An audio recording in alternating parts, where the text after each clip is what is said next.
सबसे बड़ा सवाल तो मोदी जी यहाँ आकर के बोल के गए थे मधुबनी में कि उन आतंकियों को हम छोड़ेंगे नहीं, उनको दुनिया के किसी भी अंत तक जा कर के भी निपटेंगे उनसे। लेकिन अभी तक वो आतंकवादी कहाँ गए, कहाँ से आए, कहाँ गए, कैसे पहलगाम के लोगों को, उन पीड़ित परिवारों को न्याय मिलेगा, इसके बारे में सरकार की ओर से कोई ठोस घोषणा नहीं। दूसरी बात है कि पूरे जो भी ऑपरेशन सिंदूर के बाद 3-4 दिन पूरे युद्ध की स्थिति बन गई थी और इसमें भारत में जम्मू के इलाके में, पुंछ में काफ़ी सारे लोगों की हत्या हुई, उनकी जान गई। उनके बारे में भी सरकार पूरी तरह से खामोश है। जिन लोगों की जान गई उनके लिए अभी तक सरकार की ओर से ना कोई सम्मान, ना कोई मुआवजे की घोषणा, कुछ भी नहीं। तीसरा जो बड़ा सवाल खड़ा हुआ कि इससे पहले कि भारत और पाकिस्तान की ओर से कोई घोषणा होती, ट्रंप ने कह दिया कि अब युद्ध विराम है। और एक बार नहीं, अभी तक 8 बार ट्रंप इस बात को दोहरा चुके हैं। लगातार दावा कर रहे हैं कि भारत और पाकिस्तान के बीच में जो परमाणु युद्ध का पूरा खतरा था, उस खतरे को हमने रोका। और मोदी जी इस बात पर बिल्कुल खामोश है। अभी बात हुई कि बहुत सारे साथ शिष्टमंडल दुनिया का पूरा दौरा करेगा। तो मोदी जी जब से प्रधानमंत्री बने तो सबसे ज़्यादा दुनिया में दौरा करने वाले भारत के प्रधानमंत्री मोदी जी ही रहे हैं। करीब 100 दौरा दुनिया के लगभग तमाम देशों तक, बहुत सारे देशों में तो कई बार पहुंचे हैं। और इतना सारा दौरा करके जो कहते थे कि ट्रंप दोस्त हैं, भारत विश्व गुरु बन गया है, पूरी दुनिया में डंका बज रहा है, जिस समय ऑपरेशन सिंदूर के बाद हमने देखा कि किसी ने हिंदुस्तान का साथ नहीं दिया। सबसे ज़्यादा हम अलग थलग पड़ गए।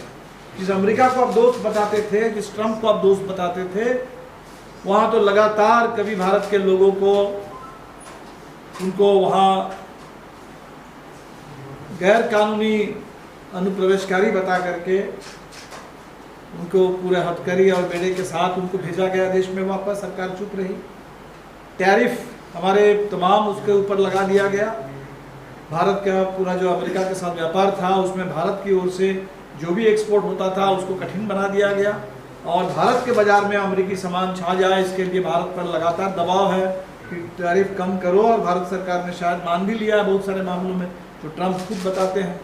तो कुल मिला करके भारत की विदेश नीति आज पूरे ट्रंप घोषणा कर रहे हैं कि भारत क्या क्या करने वाला है। तो हमें लगता है कि बहुत बड़ा सवाल है। तो मधुबनी में आकर के मोदी जी बात करके गए थे, और अभी अगर विक्रमगंज में आएंगे तो हमारी तो मांग थी कि संसद का विशेष सत्र बुलाया जाए, पूरे विपक्ष की मांग थी।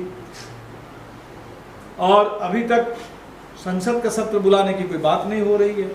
सांसदों को भेजा जा रहा है दुनिया भर में, और मोदी जी घोषणा करते चल रहे हैं। कल बीकानेर में उन्होंने कहा कि उनके लहू नहीं सिंदूर बह रहा।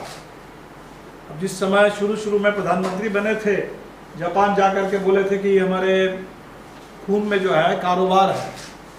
कभी कारोबार खून में है बताते हैं, कभी अभी सिंदूर की बात कर रहे हैं। और अभी बिल्कुल ये साफ है कि ऑपरेशन सिंदूर को लेकर के ये सरकार बिल्कुल राजनीति कर रही है। लगातार उसके बारे में प्रचार, रेलवे के टिकट पर भी उसकी तस्वीर, मोदी जी की फ़ोटो हर जगह। तो ये इसको लेकर के, जिसमें देश की सुरक्षा का सवाल जुड़ा हुआ है, पहलगाम में इतने सारे लोग मारे गए हैं, आज तक इनके बारे में कोई जानकारी नहीं मिल रही है। ऑपरेशन सिंदूर के बाद देश के लोग मारे गए हैं। तो इसको एक पूरे चुनाव का मुद्दा बना करके, राजनीति का प्रचार का मुद्दा बना करके जो हो रहा है, ये देश की सुरक्षा के साथ, देश की जनभावना के साथ, लोकतंत्र के साथ बड़ा खिलवाड़ है। दूसरी एक के महासचिव थे इस समय, उनकी और उनके साथ करीब 25 या 26 अन्य साथियों की, माओवादी कार्यकर्ता भी थे, आदिवासी आम लोग थे, उनकी हत्या कर दी। और सरकार इसको बहुत बड़ा एक सरकार के लिए उपलब्धि के रूप में सरकार पेश कर रही है। ये ऑपरेशन कगार जो चल रहा है वहाँ कहा जा रहा है कि हम पूरे देश को माओवादियों से मुक्त कर देंगे। तो दो बात इसमें बहुत साफ करना ज़रूरी है कि पहली बात, माओवादियों ने एक तरफा ढंग से उन्होंने कहा कि हमारी ओर से कोई अभी हथियारबंद गतिविधि नहीं होगी। वो चाहते हैं कि सरकार वार्ता करे। तो देश के अंदर अगर ऐसी कोई परिघटना है और जहां उन लोगों ने कहा कि अब हम वार्ता चाहते हैं, तो सरकार को बिल्कुल चाहिए कि अपने नागरिकों की हत्या करने के बजाय यहाँ राजनीतिक समाधान निकले, बातचीत हो।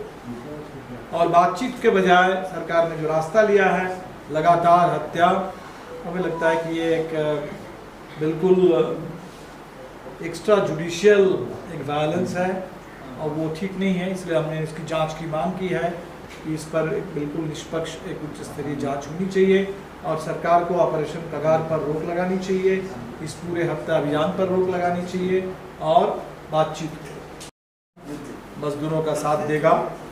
और वो हड़ताल अभी स्थगित हुई है और वो 9 जुलाई को होने वाली है। तो पूरे देश के ट्रेड यूनियनों ने तय किया है कि 4 लेबर कोड के खिलाफ और पूरे देश में जीने लायक वेतन के लिए, सामाजिक सुरक्षा के लिए, पुरानी पेंशन स्कीम के वापसी के लिए, ये जो पूरे मांगे हैं मजदूरों की, उन मांगों को लेकर के अब 20 मई के बजाय 9 जुलाई को हड़ताल होने वाली है। और उस हड़ताल में हमारा पूरा समर्थन रहेगा। और बिहार में चाहे मनरेगा मजदूर हो, सफाई कर्मचारी हो, रसोईया, आशा, आंगनबाड़ी, जीविका, तमाम स्कीम वर्कर्स हो या ठेके पर अनुबंध पर काम करने वाले बिहार के कर्मचारी या पूरे देश के जो संगठित क्षेत्र के कर्मचारी मजदूर, उनकी मांगों को लेकर के 9 जुलाई को पूरे बिहार में देश के साथ हड़ताल रहेगी और हम लोग इस हड़ताल को सफल बनाने के लिए जो मजदूरों का साथ देंगे।